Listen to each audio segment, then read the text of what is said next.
I'm Sonya. I'm Ebong. And I'm Kate. And today we're dishing with you from the brand new Ris at 2275 L Street Northwest. Today our guest today is Ris Lacoste, who is the restaurateur, owner, and chef of this brand new restaurant, Ris, where we are today. And how does it feel to open your new restaurant? Very exciting.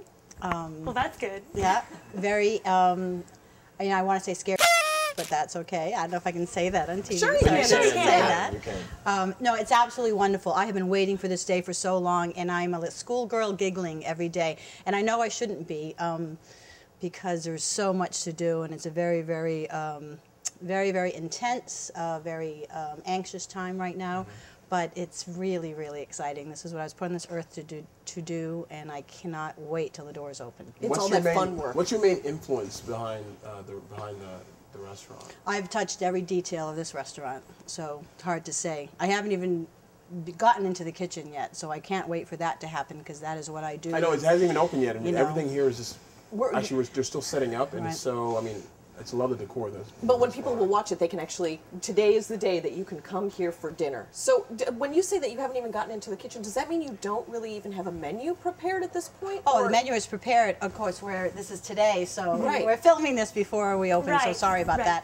that. No, just to start cooking, so much of opening a restaurant is the preliminary stuff. It starts with lease negotiations and financial, raising funds, and all of the things that have to go on. There are just a million decisions that have to be made. So it's all a different part of the brain that is working. And in the restaurant business, you know, we get our rewards every single day. We feed 200 people delicious hot food. You get out at the end of the night and you're smiling, and people, oh my God, you're the chef, and yes, and you make people happy. Your day ends. You sleep well at night because your day is over, and it starts all over the next day.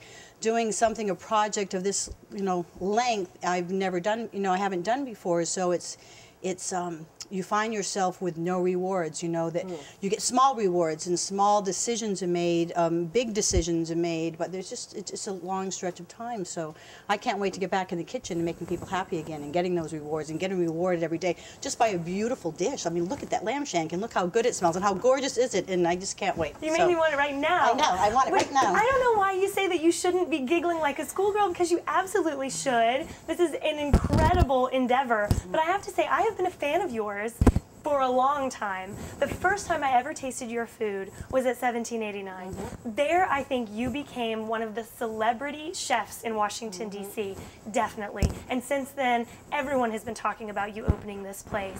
I mean, we have been waiting. I live very close by, and I pass by it, and every time I see, oh, there's paint now. Okay, now they have furniture. Okay, now we're... So, I want to ask you, are any of the dishes from 1789, any of your specialties? Can we enjoy any of those here? Is this totally new? No, absolutely, because there are a few favorites, and in fact, I'm creating a daily dining concept here at Ris, and Mondays will be meatloaf. So I really want to do it. But speaking to 1789, Thursday night is rack of lamb night. So only on Thursday nights everyone will be able to get the rack of lamb that I served at 1789, just as I served it there. So. I know everyone is asking for that. And the only other thing right now in the menu is scallop margarita, which has been a really fabulous scallop ceviche dish, which I'm putting on the menu, which I ordinarily would only put in the summer, but I'm just opening with it because it was such a hit of everyone. So. What about vegetarian? Tons of vegetarian food. Really trying to all these meat, which is fine because I love meat. But sometimes you want a little corn business. I'm hoping to have a little bit of everything. The menu is really, I have to have that final glance at it. I'm very, very important to me that it's balanced, that there's lots of healthy food, there's a lot of superfoods, that's food that is just going to be good for you. Blueberries are superfoods, and walnuts and berries, and just all kinds of, sweet potatoes, all kinds of really good things. If it's at the market, it will be on the menu. I really want to have a balanced menu that no matter what you enjoy eating, that you have there are great choices and great options.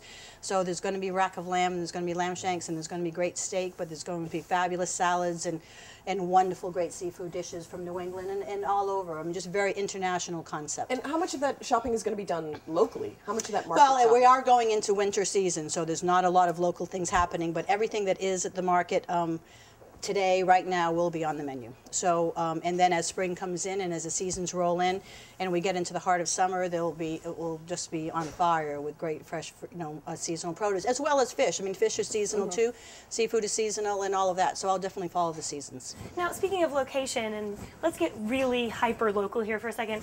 Why did you choose the West End neighborhood to open your new place? You could have opened anywhere in the city. Actually, you could have opened anywhere in the country, and you chose to open right here. So, what is it about this neighborhood that you thought you fit in here? Well, my goal was I looked for an underserved neighborhood, and I just remember I was in Georgetown for 10 years, and I loved my corner of 36 and Prospect. And being in a neighborhood and having regulars come in who knew me and who came in every day, and I would see them. So I just really wanted a neighborhood. And I met this space, and amazingly enough, in May of 2006. I've been fighting for it ever since, and now it's mine. I have a great partner, Mitchell Herman, who is my partner in this deal, and he helped to make this happen. And so this has been a dream that's been in the works for 3.5 years. So, and we're here. And but it's a neighborhood. It's a neighborhood. This restaurant is enormous. Yep. I mean, it just keeps going on, and being here so early, I got a chance to look at some of the construction plans. It goes on and on and on. So there's so many people who can be served by this restaurant, and can't wait to be one of them. Before we continue, desserts. Ooh, good question. Well, I have Chris Gujala, who was pastry chef, for award-winning pastry chef. He was at Kincaid's for many years, and which is one of my family homes. I opened Kincaid's, and so we're very excited to have him. So again, we'll have lots of seasonal desserts on there. I'm not a real sweet dessert fan, so Chris and I haven't worked together actually, so we're getting to know each other and really getting to say, this is what I like, this is what I don't like, and we really get the desserts to balance and to work with the menu. We'll have things like Indian pudding on Fridays, which is a lot of New England seafood, so Indian pudding is a classic New England dish. Butterscotch pudding is one of my favorite desserts, and so we're going to have that on there. But just different rustic. The whole restaurant is a balance of rusticity, rustic elegance, we call it, and sophisticated comfort. It's a neighborhood cafe. It is in the West End, and we're really trying to balance out all of my past lives. So there's a lot of thought has been put into the menu, of course, and between all the different courses and different genres and international portions as well. So what is your favorite dessert, you personally? Maybe you might not even offer it here, but what is your favorite dessert? Oh gosh, my favorite dessert is a hot fudge sundae, and it's going to be coffee ice cream with swirls of hot fudge and salted toasted almonds, chocolate-covered toasted almonds. Wow, she knows exactly what she likes. Well, listen, I gotta... Whipped cream and maraschino cherry. What's it going to be called? Hot fudge sundae with Jamocha almond fudge ice cream. There we go.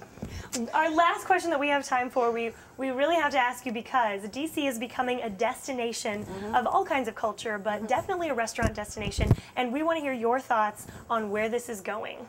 On where? On DC? DC's restaurant culture in general. Well, I'm a good person to ask, because I've been here for 22 years and I've watched the culture. I opened 21 Federal in 1987, and I think we were the second new restaurant that opened, and so I've really watched the development of restaurants, and I'm hoping for a restaurant culture. DC is very transient. People move in and out, as we know with the government. It's a government city. It's tough as a restaurateur because people move in and out, so they're not demanding excellence. But now, with the last 10 years of the condominium boom and all of that, people are living in town, and that's what we've been hoping for, because they live here. It's their neighborhood, and they're going to demand excellence, and they want really good things. So that's what we're seeing. There's a lot of us locals who are just very happy to be here and very happy to make DC a food culture town. Not just a restaurant town, but a food culture like New York City is and Chicago is, and certainly San Francisco. I mean, California is just so much food culture. Even Boston has so much food culture, and DC's been missing that because we're a microcosm of the entire country. Well, so we're getting there, and I'm going to help to make that happen. They're going to be demanding excellence, and they're going to be demanding reservations right here. I hope so. Open now. Thank you very much for joining us, and as always, thank you for joining us here on this episode of The District Dish. Thank you.